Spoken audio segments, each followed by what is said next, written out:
Hi friends, welcome back to the channel, and this is your daily news. So first want to give a shout out to James, got me some pizza, so I really do appreciate it. And if you guys have been following the channel, you know there's some crazy stuff going on in my personal life these days, and I'm writing a book and would love to spend more time doing that. And in fact, pizza goes a long ways because it means that I can order pizza and I can just focus on writing. And I just want to say thank you. I really do appreciate that. And we also want to mention another someone from the community wrote a comment today right before recording this. It says, this is from Mr. Mac saying, keep the daily news coming. We need more common sense and sane people on this earth these days. And it's funny because this is sort of the theme of today's daily news is sane and common sense. And sadly, it's a bit in short supply these days. And I'm not sure exactly what to make of it. I want to show you kind of what I'm talking about and get your opinion of why we don't have sane people in the world. So first is Musk's Starship explodes. I'm playing some video of it. Basically, they did a test of the Starship, and they have these big ambitions of going to the moon, going to Mars, and these kind of things. And full disclosure, I am all about space. I'm all about the space program, and so I understand that these things are difficult. I understand that, but I do feel like this kind of plays into our overall problem that we have in society these days. And guys, I do YouTube every day, so I see it. I see it in comments, and I also see it in other channels of kind of you are more beneficial to your channel if you just sort of keep feeding people what they want to hear, regardless of reality. So for example, they had a big explosion. I'm telling you the truth, but if you want to have a popular channel, you say, oh, no, mainstream media is all wrong. There was no explosion. Everything is fine. And that's just fun. And it's like, all right.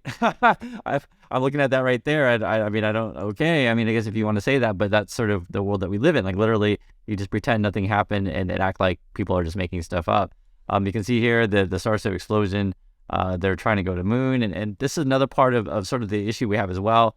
It is very true that I can make a 3D rendering of a rocket, reusable, going to the moon. And there it is right there, the 3D rendering. It's going to be really, really cool. You can have a lot of hype on this thing, but it doesn't necessarily mean it's happening. It doesn't necessarily mean it's going to happen. Nothing's guaranteed. But I don't know. We live in this world of where, like, when Elon Musk says that, hey, I can do something, I think it's going to be great. Everyone's like, oh yeah, he's a genius. He's going to totally do it. Not necessarily, guys. Not necessarily. Yes, you can make a 3D rendering, but it's not necessarily guaranteed. And that's sort of what I try to talk about it. And because part of, say, managing your money, managing, your portfolio, these kind of things, is sort of making assumptions or predictions about the future, but it may not necessarily be correct. And this is sort of how and why you need to hedge your bets. You want to diversify because you don't know. No one knows 100%. And it's also good to sort of read the news a bit. And this is sort of why I do daily news with you guys, just to get a general sense of like, okay, I can't tell you the future 100, but I can at least give you a general idea of like kind of where things are likely going, at least according to, what I'm looking at. And so, if I see they're blowing up rockets and on SpaceX, I feel like, okay, they're still quite a ways from where they need to go, right? Elon Musk is sure going to say that everything's going great. Congratulations. That's literally what he says. And they're going to be launching in another couple of months. But, he says a lot of stuff like that. Whatever happens, it's always positive for him. And it's just like, rockets blow up, he's a genius. Rocket doesn't blow up, he's a genius. Rocket doesn't do anything, he's a genius. And that's all some people make of it. And we're talking about this also today because the same with Tesla stock. I was warning people for a while about it. It appeared to be well overvalued. It still is, and actually it's getting worse. Even worse than I had originally thought. It's essentially not only are they cutting prices on their cars, they may continue to cut prices on their cars. And even my wife, we sat down and I was like, hey, the Tesla cutting prices. She's like, again? And it's funny, we both said the same thing. It was like, if you're going to cut prices maybe once a year is okay, but like repeatedly over and over again, I think it's like 6 times this year, is, really tough on your customers. It ruins confidence on like, okay, where's the bottom? I'd like to buy a car, but you just keep cutting prices. You're waiting for that future sale. And also too, it kills your resale value, right, in the used car market. And so they were down like 10% today. It's trading at a P of 45, and something that, people say, hey, Chris, why don't you like Tesla? Just mostly because I think it's overvalued. If you're trading at a PE of say 45, that means you want your earnings, in my opinion, to be above say 45%, or earnings growth, that is. And so like if your growth is actually decreasing, earnings growth, talking about earnings here, it makes it really unattractive to be in something that's trading at this high of a multiple. You're also looking at you're down like basically half your money in the past year. And moreover, which we talked about before on this channel, Elon Musk and his brother were just dumping tons of shares on people.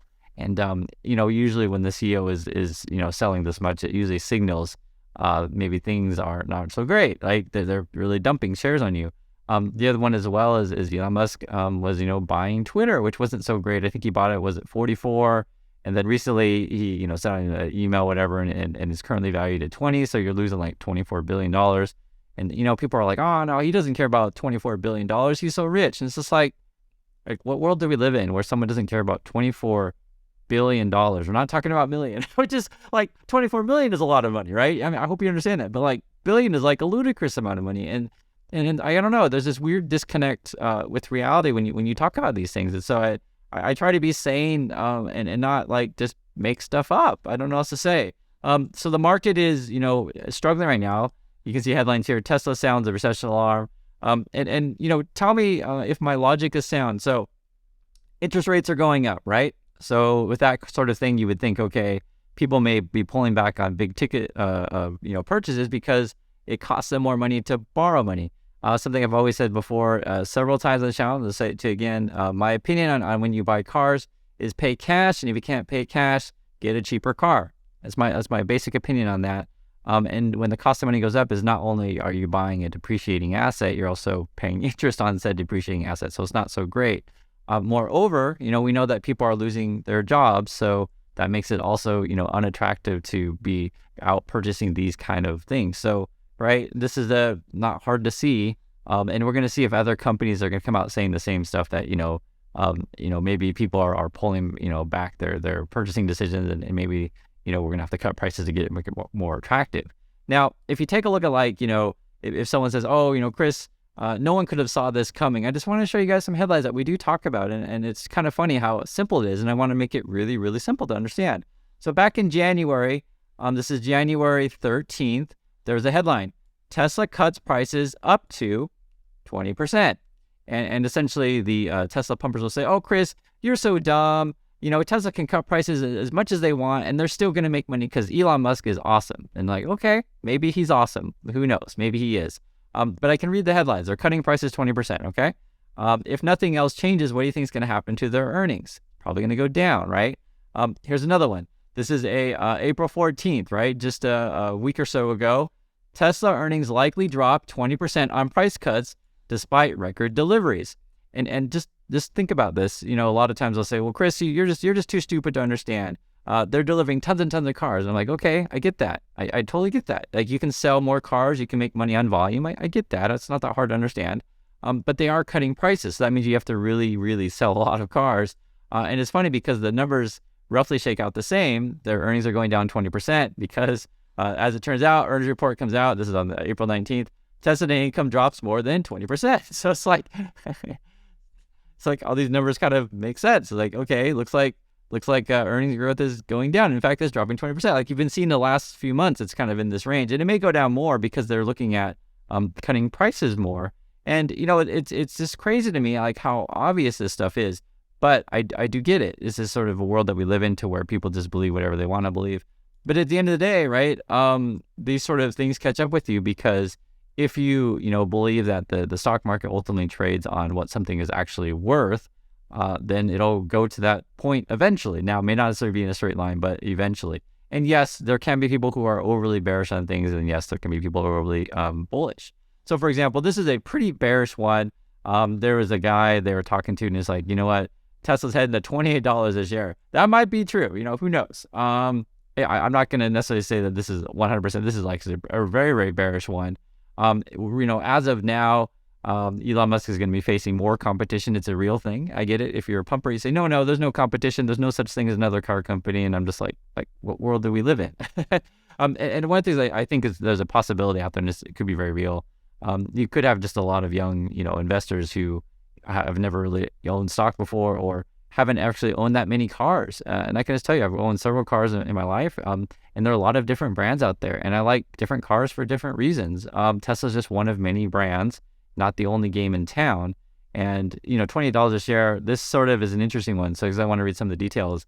This is just projections. Again, no one knows 100%, but you do want to just understand the basic concept of what is someone's argument here. So this person's named Trainer, and they think, okay, talking in terms of sales growth, right? Your sales. Maybe you can grow your sales 20 to 30%. And this is be 2023, 2024, and 2025. Again, that's your sales. However, after that, maybe you're only going to get like maybe 10% in your sales growth. Okay. There's only so much you can grow.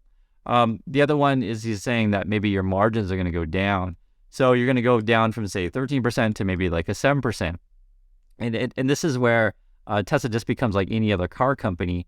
And if your margins and your growth isn't there anymore, maybe we should only be paying like a PE, just for example, of like 10 to 15, and that would be even generous, because like Ford, GM, their P ratios are, I think they're like 5 to 10, that sort of thing.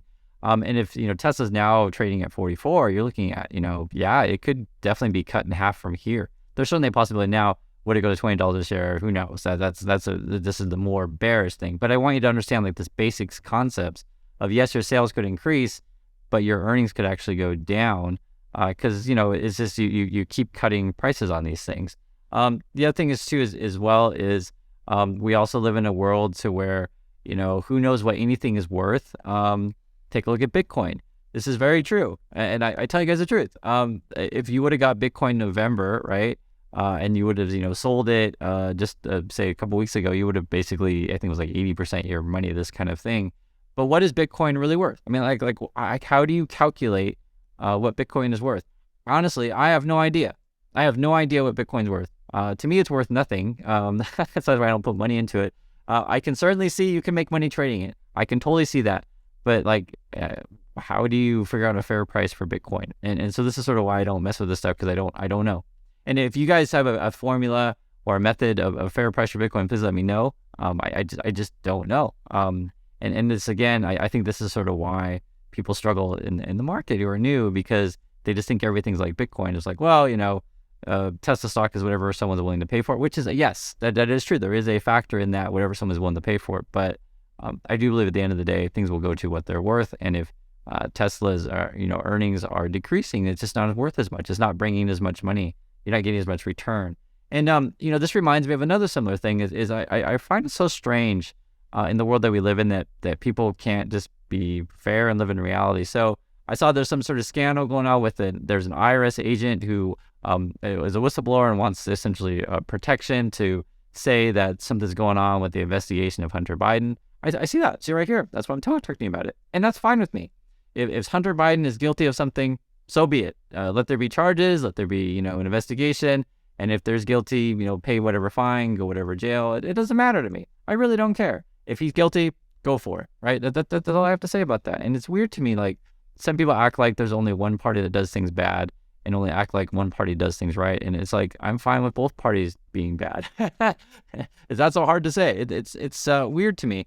But part of what happens on YouTube is that if you want to be popular, you need to pick a side. You need to be a cheerleader for whatever side. And honestly, I find it really, really disingenuous. What's sad, though, is that I think there is a possibility that there's just people out there that truly, truly believe that only one side in the world is righteous and the other side is all evil. And it's sad to me. I don't like to think of the world as that simple, just like, black and white. But, it is what it is. And this is sort of, I think, why I am surprised constantly on YouTube on sort of like the stuff that people say and do. I used to think people were liars or this such, but the more that I do this, I think, frankly, people maybe just, I don't know, delusional is a better word, I guess. Here's another example. So this is the MyPillow guy. This was a really funny headline. Mike Lindell's firm told to pay $5 million and prove Mike wrong election fraud challenge.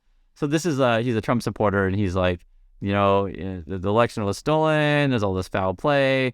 And you prove me wrong, and I'll give you $5 million. Like he's really confident in this stuff. And so, like, you look at this guy and he's like, are you a liar or are you just delusional? And I think these people are actually delusional, not necessarily liars. It's and it's interesting whether or not a delusional is a liar, and I'd love to hear your thoughts on this. So, the details is that this MyPillow guy, he's running around saying, that there was Chinese interference in the election, and anyone who could prove him wrong, he'll pay him $5 million. So there's like a computer guy who is actually a Trump voter, 63 years old, who evidently proved him wrong. So, and now he's like, it wasn't $5 million. So I just thought that was kind of a funny thing, because I feel like this is a good also representation of, yeah, you can make whatever claims, whatever you want, but at the end of the day, you gotta support it. You gotta prove it, and these kind of things. And that there is a reality out there that some things are true and some things are not true. And evidently, Mike, the Mr. MyPillow guy, is just making a bunch of false claims. Moreover, here's another one, and this goes sort of again, sort of a whole market that we're living in. Bed Bath & Beyond looks like they're going to file for bankruptcy. Things don't look so good over there. I was looking at the share price. I think it's trading at 30 cents, down 97%, that kind of thing. And this is just the reality is, their business is failing. I'm not just making random stuff up. But we live in a world, though, where, yes, sometimes things don't trade on, their fair value. They just trade because people want to trade it, and people over in the Reddit are manipulating, whatever said things. And it's kind of funny with the manipulation thing is, when if you just read, YouTube comments, you would think that manipulation only happens if something goes down, or only happens if some hedge fund is doing some nefarious thing. But the reality is there could be some people out there who are, trying to pump up, basically worthless assets, and basically trying to get you to buy such worthless assets. So I'd be very careful with something like a Bed Bath & Beyond that's looking to file bankruptcy. That is a real thing. It's happening. Moreover, there was some actually negative news on AT&T. The big one for me, there's a couple things here, and you can just see in the headline. So they're talking about low-income customers are delaying phone upgrades. And this is something that is not that hard to see, but I want you to, when we go to news, is just to see trends. So which companies would then that affect? And I think it should be obvious, say something like an Apple. It's something I've mentioned to you guys before. When Apple puts out a phone these days, they're pretty good, and you don't actually need to change your phone for 2, 3, 4, maybe 4 years. Apple obviously then tries to put out software updates to try to make your phone obsolete, or they try to make it so that you can't replace your battery. They try to get you to buy a new one, but in reality, these phones these days are actually quite good. And so this certainly hurts the bullish case for tech, because we just don't need to replace our phones so often. And AT&T is also mentioning that as well. And you also put that together with do people need to buy new Teslas for, $40, $50, $60, $70,000 when they're losing their jobs, right? So all these things are put together as sort of understand what's going on in the market. That's why I always mention to you guys, protect yourselves. It is important out there these days in this market to make sure your job is secure. I just keep seeing stuff that people are laying off. Here's another one. BuzzFeed is, I guess they're showing the news program, and I was seeing here they're laying off 15% of their staff. I did a video with BuzzFeed a couple years ago of a friend that works over there also. I haven't emailed my friend to ask him if he still has a job, because I was thinking about that, should I or should I not? Because I am curious how my friend is doing. But, these are real people that have jobs, and I ultimately decided not to email my friend, because I think, just think about this. If you lost your job, do you want all these people emailing you, hey, do you have a job, right? I don't know if he necessarily wants to. And probably he's emailing people to start looking for stuff, but I do understand people are losing their jobs for real. And the last thing I want to mention to you guys too as well, and I do appreciate the support, but I want to understand that, in this world, say on YouTube, I just do things that I want to do because I find it entertaining and fun. I made a video just recently about, I'm working on my book, and it come up with the title. Very few people watch these videos comparisons. I'll just give you guys an idea. So 145 people watch it, compared to say a daily news video, it's 10 times that, 1.4 thousand essentially. And the reason why I mention that is because if you want to build a popular channel, yes, do pick a side. Yes, tell everyone that Bitcoin's going to go to $1 billion a share, and yes, tell everyone that Elon Musk is a genius and stuff like that. Be like, oh yeah, you're so awesome. But the problem is that it's disingenuous, and essentially it's, are you a liar or delusional? Who knows? And I kind of go into the camp to I think people out there are just frankly delusional, not necessarily liars. So, but I don't know. Sometimes I watch some of these channels that are, I don't watch it that much because frankly it hurts my brain, but who are sort of the Tesla Elon pumpers, and days like today when the stock goes down by quite a bit, and the news is saying essentially, hey, we're cutting prices and we're going to keep cutting prices. I just try to tell you guys the truth the best that I see it, and not making anything up. And this is sort of why I go through News Today. I show you the articles and then cover multiple topics because I want you to understand the overall trends that's happening. So hopefully you guys understand my point of view on these things, be it, stocks, be it on politics, this kind of stuff. It's just, I just try to tell you what's going on. I don't have any particular reason why I think someone has to be guilty or innocent, or why a stock has to go up or has to go down. I just tell you what I think is happening. And I think that's the best way to approach life and business. So thanks again for your time, everyone. And I'll catch you in the next video.